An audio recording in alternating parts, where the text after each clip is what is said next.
Last video you have seen the k nearest neighbors classification on the iris dataset. Now in this video you will learn about the same k nearest neighbor classification on a different dataset called MNIST handwritten image dataset. It is actually it has images of some sort of numbers. Okay, let me show you the picture here. Yeah, so the numbers are in this format of images, and you are predicting uh, which digit actually it represent in each of the images and how much accurate is your prediction. So the MNSIT full form is Modified National Institute Standards and Technology. So here is the details. In this link you will find all the detail about the MNIST database or dataset. The full dataset actually consists of 60,000 training samples and 10,000 test samples of images, all total 70,000 test samples. But it has been already specified how many of them are training and how many of them are test samples, predefined. And in that set, 70,000 set, you have 28 by 28 pixel wide of images, and but from there a simplified version, actually, as this will be a huge data set, huge size of data set, to have a balanced data set, a simplified version will be produced containing only 5620 images of 8 by 8 pixel wide. So if you have 8 by 8 pixel wide, it will be more easier to handle such small size data. So here in this script, whatever code you will find, it's most based on this 8 cross 8 pixel wide data. And this is the link. I'm going to open it. So here, this is the optical recognition of handwritten digit dataset. So what are the characteristics? How many attributes are there? What are the different papers that has been produced on it? You may access all this from this link. And to have a basic idea about the MNIST handwritten image dataset, we will be using the same scikit-learn module for our images. So use the statement from sklearn import datasets, and the datasets load digits will load the dataset to the digits. Then if you use like this print digits dot descr, means describing the processed dataset. And how many images does it have? It has 5620 images of 8 by 8 pixel wide. So when you run it, it will give you this description up here. How many number of instances? 5620 images. Number of attributes 64, means it's 8 cross 8 image, that is 64 number of attributes are there, and some more details about it. Now let's see, as you have done in case of KNN, to see how many features and how many target values are there. So you can do it in this way: digits.data, digits.target to be stored in X and Y. Then if you want to form a panda data frame from there, so use the target data from Y and use the columns. So how many number of rows does it have? Actually, it has 1797 rows and one column data. So let's see it in more particular. So the X is a two-dimensional data set, actually has this many number of rows and columns, and 64 column actually is a flattened version of 8 cross 8 image. So if you want to find out the shape of the X, so this will give you in this way: number of rows, number of columns. And if you want to see for Y, so it actually corresponds to number of rows only. Okay, so this is X is your data, that is your feature, and Y is your target. So you got the idea about X and Y shapes. Now, as I have already told you, that the digit dataset contains 8 by 8 pixel images representing only 1797 handwritten digits. So as it is 8 cross 8, so the handwritten digits will vary from 0 to 9, and our main focus will be to predict which digit actually the image is, or which digit an image represents. So actually, why 1797? Because the dataset contains at first 5620 samples, but from there only 3823 predefined is for training, and rest 1797 is for testing, and we will be mostly using that much data for the image prediction, digit prediction. And yeah, some more detail of it I have already mentioned in here. So if you want to find out the shape of the digit image, so it will be in this format. So 1797, and the image is of 8 cross 8 pixels, that is why in this format. So let's see, you want to find out the what is the first image, how does it look like, and it has a 8 cross 8 array of pixel intensities. So there will be total 8 rows and 8 columns. So in here each row column intersection is associated with some value. So what does it mean, I will tell you later. So if you write like this, digits dot images of 0, that is the first image it represents, and the first image, it has this pixel intensities values in it. So now how can we represent this two-dimensional array? Okay, so this could be represented in this way. So use the matplotlib pyplot library, and using a temporary name plt. So if you write like this plt.im, so which image do you want from the digits? The image 0. So digits.image 0, and it will use this type of color map plt.cm.gray. So the picture will come out in this way, gray color format. So axis off means you don't need any axis lines here. So that is why. And which number does it represent? It could be found out in this way. So string function of y, that is which target value and which image is it, that is 0. So actually this is giving the number 0. So when you run the code, it will give you the number 0. So like that, if you want to find out the image, the next image, you could change it to in this way, image of 1, y of 1, and you will see what image does it represent to after you run it. So now you generated one image. Let's now generate 30 images or 30 numbers. So we will be, let's see it here. So what we will have two variables, figure and axis. So we will be having three different rows and this many number of columns all total.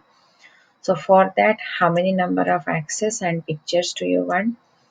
So what we will do here, we will use a subplot method to specify that we want to plot 3 rows and 10 images in each row. If you see here, there are 3 rows and 10 images per row.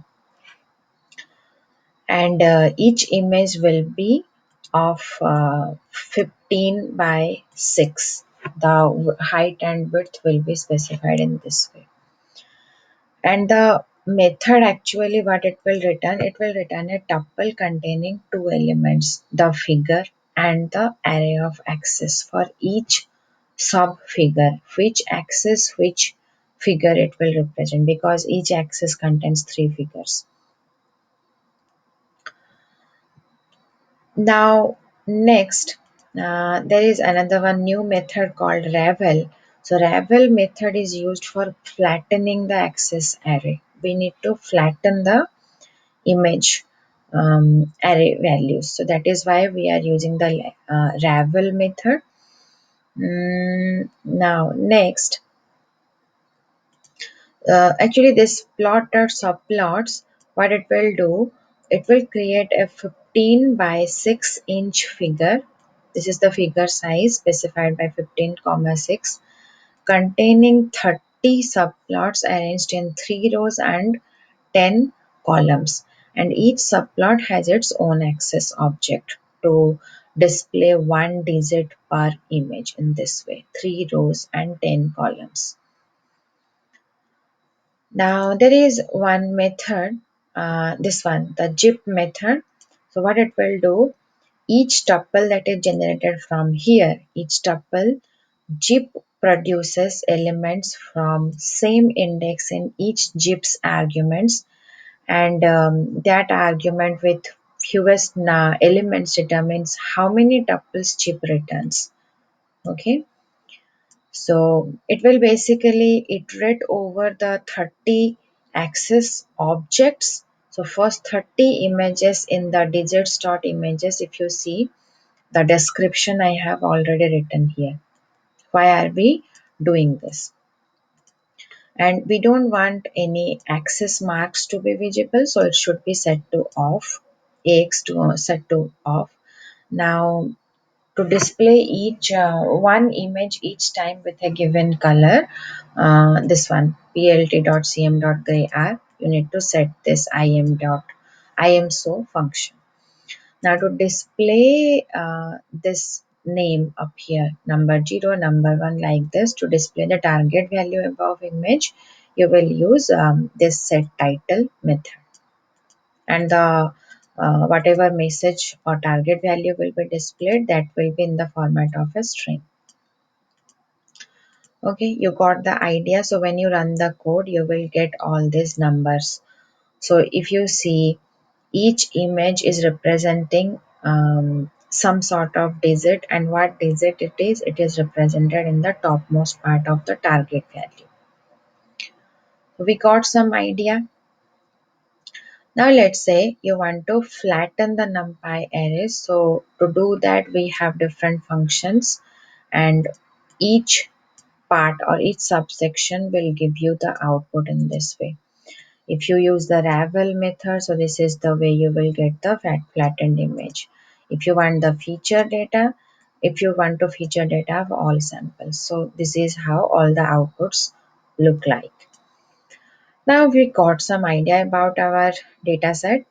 Now let's split the data into training and testing set. So how to do that? In the same way that we did the KNN. So trend test split function will be used. You will pass the target feature and the target values, and test size will be set to 33% or 0.33 random set to reproduce the results. And there is a value stratify. Why means this parameter will make the split so that the proportion of values in the sample produced will be same as the proportion of the values provided by the stratify parameter. So the split will be based on this y value that you pass in this in here. So once you run this, the split will be done. Now let's see what are the shape of each of train, test, xy parameters. So at last it is showing the y test shape is giving this much output. If you want the trend shape, you could only run it. Next step is to fit the model. After splitting it, to fit the model, we are importing k-neighbors classifier from scikit-learns.neighbors library, and the neighbors will be n value will be specified to 3, and then you will use the knn.fit function on the xtrain and ytrain. So this is now the model is fit. Next step is to make predictions on the dataset. So after fitting the model, you will use the x text on the predict function using knn, and that will give you the y prediction. So it will give you an array, two-dimensional array in this way. So now you made prediction on the text data set. The next thing is to find out the classification report, which will calculate various performance measures. So how to do that? to import the classification report from the scalan dot matrix. So this is the syntax. Now using the y text and y predict, you will uh, now form the or create the classification report. So the report will be formed in this way now.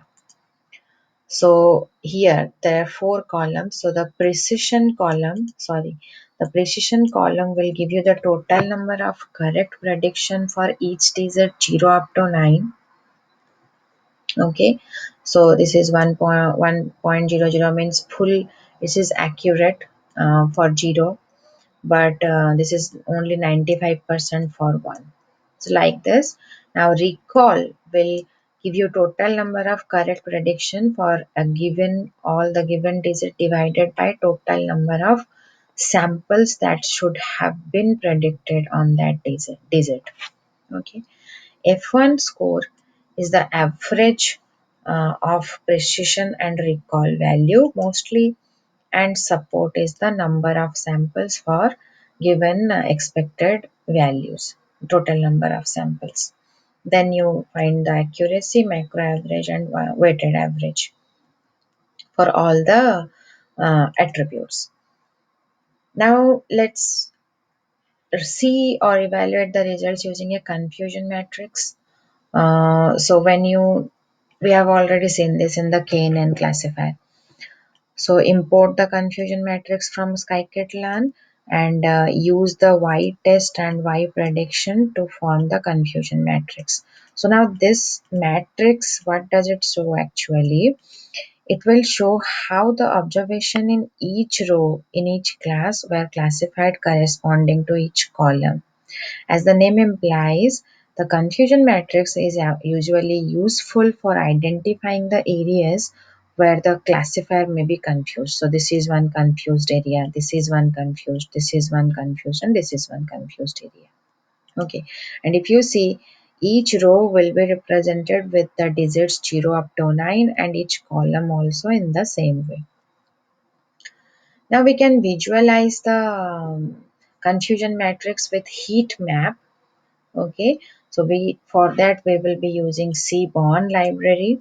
So using cbon we will use the heatmap function. So sns dot heatmap, use the confusion matrix value and set up these parameters, and then try to visualize it.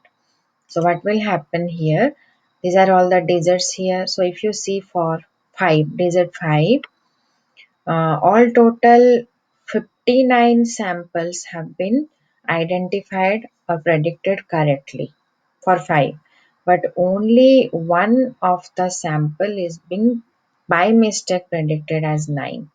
So this is what you get the detail from the heat map. Same way you could say that the 8 digit, all total 55 8 digit have been classified correctly, but only 3 digit 8 3 have been misclassified as 1. Okay, 8 is misclassified 3 times as 1. This is what detail you will get from the heat map. Now to see the performance measure, how our model is performing. To see that, we can get the accuracy, that is what is the number correct divided by number of observation using the y test and y prediction. But before that you need to use the knn.score method on the x test and y test, and that will give you this accuracy score. So it's coming out as 0.98. You will also see that same value up here. Now using that ACC score, okay, so the same accuracy score can also be found out using the accuracy underscore score function, and this will give you the same result both of the times. And overall, however, overall accuracy may not be a good way to find it. So there is another one accuracy measure called balanced accuracy score, which assumes the number of samples of each target as same. So Y test and Y predict will be inputted to balanced accuracy scores for the metrics, and that will give the accuracy as 9.9864. So this much uh, accurate is actually our model is for the MNIST dataset.